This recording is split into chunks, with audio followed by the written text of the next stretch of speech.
Good morning children. Welcome to Telugu class. Lesson 5th. Mana Mahaniyudu.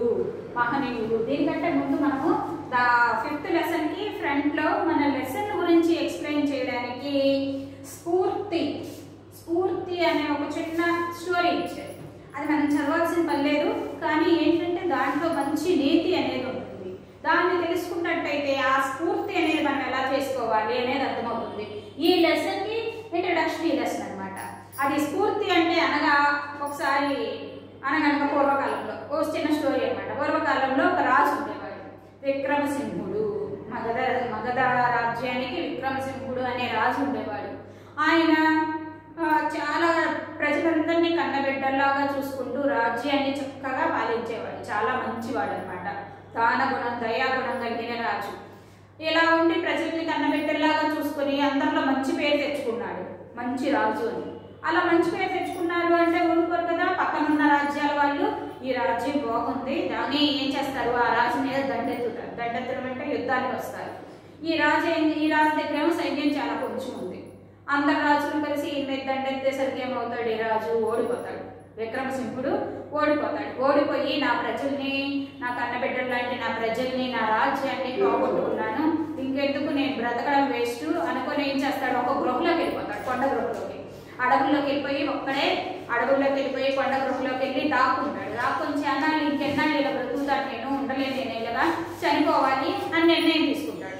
చచ్చిపోవాలనుకుంటాడు. అనుకుని ఇక నేను త్యజించాలి అని రెడీ అయినప్పుడు కూర్చున్నప్పుడు ఆ కొండ గృహలో ఒక సాలిపురుగుని చూస్తాడు. సాలిపురుగు స్టోరీ మీకు తెలిసే ఉండొచ్చు, అయినా ఒకసారి వినండి. ఓకే, ఆ సాలిపురుగు ఏం చేస్తుంది, ఒకసారి అలా పైకి ఎక్కింది, కొంచెం దూరం పైకి ఎక్కింది, గోడపైకి ఎక్కుతుంది. గోడపై కొద్ది దూరం ఎక్కి పడిపోయింది. రెండోసారి ఎక్కింది, పడిపోయింది. మూడోసారి ఎక్కింది. అలాగే ఎక్కి కొంచెం పైకి ఎక్కి అక్కడి నుంచి కింద పడిపోతుంది.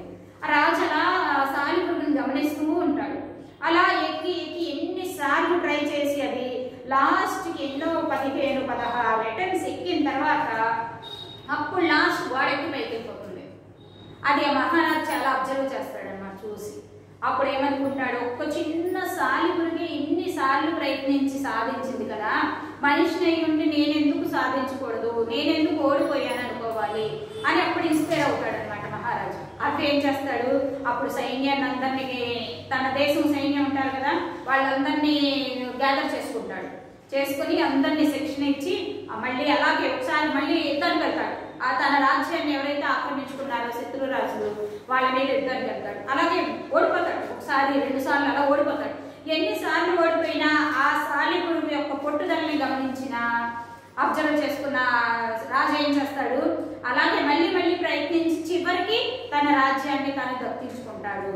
అంతేగాని ముందు అనుకున్నాడు కదా చేతకాని వాళ్ళలాగా చనిపోవాలి అనుకున్నాడా, అదైతే ఏదైతే ఉందో చనిపోవాలి అనుకునే మార్చుకొని ఎవరి ఇన్స్పిరేషన్ అంటే ఒక చిన్న సాలిపురుగు. అందుకనే ప్రకృతిలో ప్రతి జీవి మనకి గురువు లాంటిది. ఆ సాలిపురుగుని చూసి రాజు ఏం నేర్చుకున్నాడు, స్ఫూర్తి ఎవరో సాలిపురుగు స్ఫూర్తి అనమాట. ఇక్కడ మన స్ఫూర్తి లెసన్ లో ఇన్స్పిరేషన్ ఎవరు, సాలిపురుగుని ఇన్స్పిరేషన్ గా తీసుకొని మహారాజు గెలిచాడు. లేదంటే ఏమయ్యేవాడు, ఆ యొక్క అసహనంతో అప్పుడే చనిపోయేవాడు. అది తెలుసుకుని సాలిపురుగుని దాని యొక్క స్ఫూర్తితో ఆయన మళ్ళీ మహారాజు కాగలిగాడు. అది స్ఫూర్తి అంటే.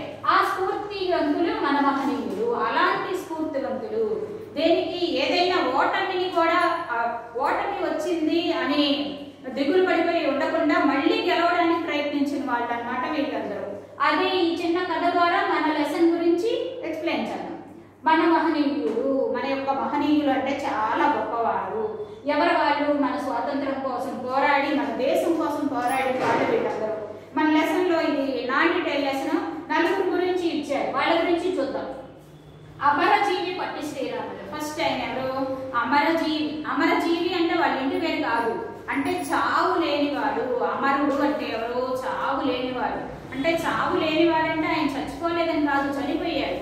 అమరజీవి అంటే ఏమంటారు, చనిపోయినా కూడా మన మనస్సుల్లో బతికింటేవాడు అమరజీవి. అలాంటి అమరజీవి పొట్టి శ్రీరాములు అన్నమాట.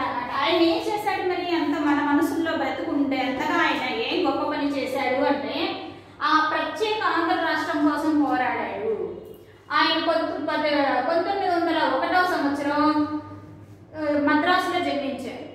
జన్మించి మామూలుగా విద్యాభ్యాసం అంతా అయ్యాక తర్వాత ఒక యుక్త వయసు వచ్చేసరికి ఏం చేశాడు, గాంధీజీ, అప్పట్లో స్వాతంత్రోద్యమాలు జరుగుతున్నాయి, ఆ జరిగే టైంలో గాంధీజీతో కలిసి స్వాతంత్ర ఉద్యమంలో పాల్గొని చాలా చాలా గొప్ప కార్యాలు గాంధీతో కలిసి అడుగులు వేసి చాలా గొప్ప ఘనకార్యాలు చేసి లాస్ట్ టైం చేసిన చాలా గొప్ప పని ఏంటి అంటే ఆంధ్ర అంటే మనమే కదా, మనకి ప్రత్యేక రాష్ట్రం కావాలని.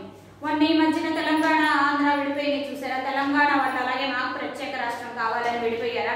అప్పట్లో ఇప్పుడు 1920 ఈ టైంలో ఏమైనప్పుడు మనకి మన ఆంధ్ర రాష్ట్రం మద్రాసుతో కలిసి ఉండేది. మద్రాసు అంటే చెన్నై తెలుసు కదా, అప్పుడు మద్రాసుతో కలిసి ఉండేది మన ఆంధ్ర రాష్ట్రం. ఆ మద్రాసుతో కలిసి ఉండడం వల్ల ఏమైంది, అప్పుడు మద్రాసు డెవలప్ అయింది కానీ మన ఆంధ్ర రాష్ట్రం అనేది డెవలప్ అవ్వలా. ఈ మధ్యన మనకి హైదరాబాద్ డెవలప్ అయ్యి మన రాష్ట్రం డెవలప్ అవ్వట్లేదని ఎలాగన్నారో అలాగే అప్పుడు మద్రాసు డెవలప్ అయింది, మన ఆంధ్ర రాష్ట్రం డెవలప్ అవ్వట్లేదు అని చెప్పి అప్పుడు ఏంటి ఉద్యమం దేని జరిగింది అంటే మనకు ఆంధ్ర రాష్ట్రం ప్రత్యేకంగా మన ఆంధ్ర కావాలి అని ఏం చేశాడు, నిరాహార దీక్ష చేశాడు. టెంట్లు వేసుకుని అక్కడ అమరావతిలో నిరాహార దీక్ష చేస్తున్నారు కదా, అమరావతి మనకి రాజధాని కావాలని. అప్పుడు ఈయన ఆళ్ళలో ముందు లీడర్ లాగా ఉంది పొట్టి శ్రీరాములు గారు నిరాహార దీక్ష చేశాడు. అంటే ఎన్ని రోజులైనా అలా భోజనం ఏమీ తినకుండా మనకి ఏదైతే మనం కోరుకుంటున్నామో ప్రభుత్వం దిగి వచ్చి ఆ కోరిక తీర్చే వరకు కూడా అన్నం తినరు ఇంకా వాళ్ళు, ఇక రోజు అలాగే కూర్చొని ఉంటారు. నిరాహార దీక్ష అంటారు దాన్ని. అలా చేశారనమాట శ్రీ పొట్టి శ్రీరాములు గారు. అలా చేసి ఆ ప్రభుత్వం పట్టించుకోకపోయేసరికి ఏమైంది, కొన్ని రోజులు మనిషి అన్నం తినకుండా ఎన్ని రోజులు ఉండగలరు, ఓ 4-5 రోజులు, మహా అయితే ఒక వారం రోజులు. అన్ని రోజులైనా సరే ఆ ప్రభుత్వం దిగి రాకపోయేసరికి పొట్టి శ్రీరాములు గారు ఆ యొక్క దీక్షలోనే చనిపోయారు. చనిపోయినప్పుడు అప్పుడు ప్రభుత్వం దిగి వచ్చింది. ఆయన చనిపోయిన తర్వాత ప్రభుత్వం దిగి వచ్చి అప్పుడు మనకు ప్రత్యేక ఆంధ్ర రాష్ట్రం వచ్చింది. మనకి ప్రత్యేక రాష్ట్రం తెలంగాణతో విడిపోక ముందు మనం చేసుకునేవాళ్ళు ఆంధ్ర రాష్ట్ర అవతరణ దినోత్సవం అని. అప్పుడు అది ఎప్పుడు ఇప్పుడు బర్త్డేనే చేసుకునేవాళ్ళు. మనం ఆంధ్ర రాష్ట్ర అవతరణ ఎప్పుడు చేసుకునేవాళ్ళం, పొట్టి శ్రీరాములు గారిని ఆ రోజు తలుచుకుంటాం. అలా అన్నమాట. అలా పొట్టి శ్రీరాములు గారు ప్రత్యేక ఆంధ్ర రాష్ట్రాన్ని తీసుకొచ్చి మనకి ఆయన అమరజీవి అయినాడు పొట్టి శ్రీరాములు గారు. నెక్స్ట్ పింగళి వెంకయ్య ఎవరు మీ అందరికి ఐడియానే ఉండే ఉంటుంది. ఎవరు పింగళి వెంకయ్య అంటే మన జెండాని రూపొందించే వ్యక్తి.